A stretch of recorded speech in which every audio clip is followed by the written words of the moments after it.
چاہے وہ ان کی یاد میں ہو، تو وہ واقعی وہ بہت بڑا ہجر ہو جاتا ہے. تو اللہ تعالیٰ ہمیں ان کی محبت، ان کی شفاعت، ان کے ہر اس چیز کو ماننے والا بنا دے اور اس چیز کو کرنے والا بنا دے جس سے وہ ہم سے خوش ہو جائے. آمین. اور یہ تو اتنا میٹھا اور پیارا نام ہے کہ جتنا ہم بولتے جائیں کہتے ہیں کہ جو بیمار ہے وہ پڑھے، جو لاچار ہے وہ بھی پڑھے. اگر آپ کو جاب کا مسئلہ ہے تب بھی پڑھو. اگر آپ کو قرضوں کا کسی چیز سے بھی، تو کسی نے پوچھا کہ ہر ایک چیز کے لیے، تو انہوں نے بولا ہاں جی، کیونکہ ہر چیز کا علاج ہی اس درود شریف میں ہے. اور یہ اگر آپ درود ابراہیمی پڑھ سکتے ہیں جو کہ نماز میں ہے تو ٹھیک ہے، اگر نہیں تو آپ چھوٹے سے چھوٹا بھی پڑھ سکتے ہیں. اللہ ہمارا درود شریف پڑھنا، آپ کو بتانا اور آپ لوگوں کا سننا قبول کرے. تو اب آہستہ آہستہ میں واپس اپنی ریسپی کی طرف آتی ہیں، جو اگین ایز اے اسٹارٹ میں نے مینشن جیسے کیا تھا کہ ہم سب بناتے ہیں. یہ پورے مہینے کا تھوڑا تھوڑا سا ریکیپ میں آپ کو شو کر رہی ہوں کہ ہم لوگ کتنی لطافتیں اور کتنا مطلب لائک اپنے دسترخوان کو سجاتے ہیں، کتنا کچھ کرتے ہیں کہ ہاں جی روزے کے ٹائم پہ یہ بھی ہونا چاہیے، یہ بھی ہونا چاہیے، چاہے اچھا ہو چاہے برا ہو، چاہے تھوڑا ہو زیادہ ہو، ہر ایک کا دسترخوان ماشاءاللہ سج رہا ہوتا ہے. تو آج 27 کی شب تھی. عام چاول ہم بناتے ہیں، سارے بنائے، تو آج میں نے کہا چلو جی قیمے والے بنا لیتے ہیں. تو تھوڑا سے قیمے کے چاول ادھر کر لیے اور قیمہ تھوڑا کبابوں کے لیے رکھ دیا. اب اس کو قیمے کے چاولوں کے لیے میری کوشش یہ ہوتی ہے کہ پیاز براؤن کرنے کے بعد تھوڑا میں اس میں قیمے کو اچھی طرح بھونوں تاکہ اس کی اسمیل ختم ہو جائے. اسی میں نے لہسن، ادرک اور سب کچھ ڈال دیے تھے الباسمات. اب اگر آپ یہ ادھر پیچھے چکن دیکھ سکتے ہیں، یہ میں نے تھوڑا سا یہ بنانے تو میں نے بعد میں فرائی کرنے ہیں، جس طرح اس دن میں نے ونگس بنائی تھی.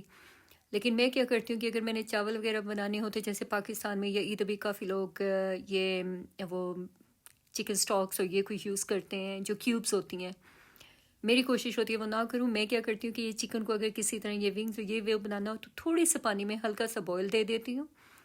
ایک تو وہ اندر سے کچا نہیں رہتا، اور اس کا وہ جو پانی ہے پھر وہ میں سیو کر لیتی ہوں. ان کو کیوب بنا کے میں فریزر میں رکھ دیتی ہوں. پھر بعد میں یہ ہے کہ جب چاول وغیرہ بنانی ہو یا کوئی اس طرح کی چیز بنانی ہو اس میں ڈال دیتی ہوں. پھر یہ ہوتا ہے کہ آرٹیفیشیل کیوبس ڈالنے کی آپ کو ضرورت نہیں ہوتی اس میں. پھر میں نے بس اس کو جب قیمے کو بھون لیا تو پھر اس میں نے وہ چکن والا پانی ڈالا، اس کو تھوڑا دم دیا، اور پھر بعد میں ایز یوزول آپ دیکھ سکتے ہیں کہ پھر چاولوں کو لگایا دم اور چاول بنائے.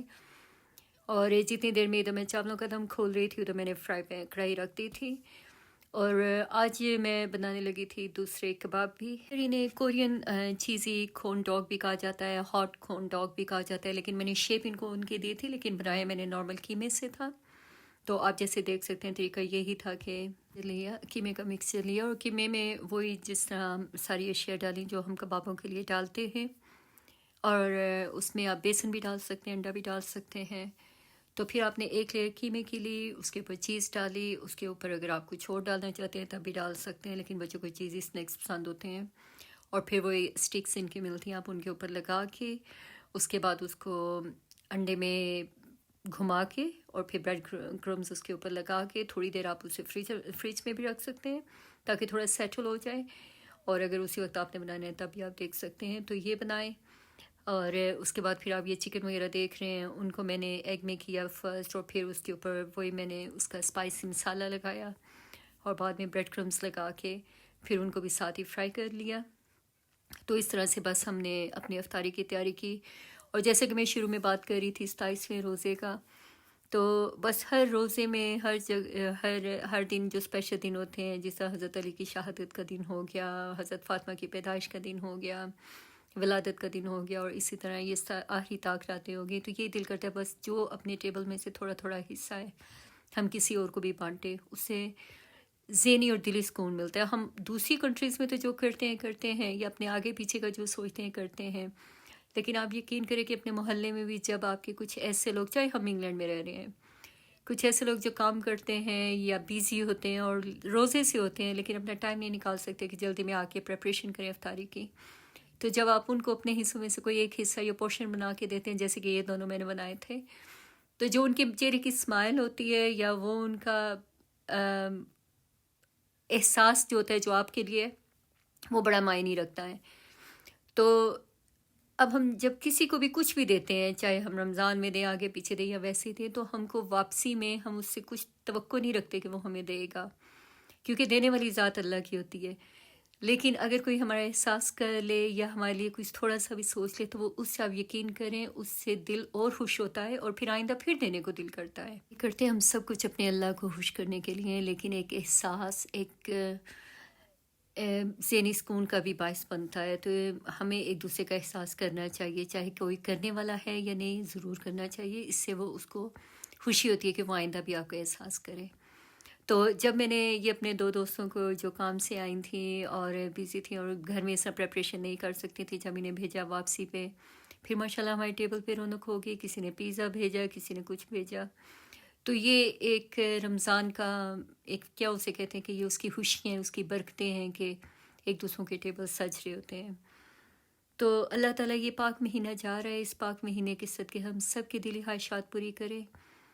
آپ سب لوگوں کو، ہم سب کو اپنا گھر بار بار دکھائے، اور ہم سب دینی اور دنیا میں کامیاب کرے.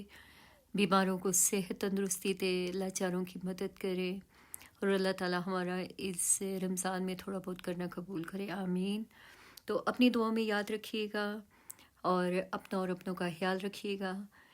اور لائک اے سیڈ، جیسے میں نے شروع میں بولا ہے کہ جس طرح میں آپ کے ساتھ کوئی بات شیئر کرتی ہوں، تو اگر آپ بھی شیئر کرنا چاہتے ہیں تو پلیز مجھے ضرور لائک، سبسکرائب اور کامنٹ کریں.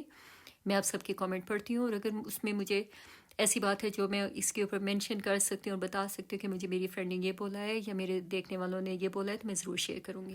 ٹل دین اللہ حافظ، اور اپنا خیال رکھیے گا. خدا حافظ.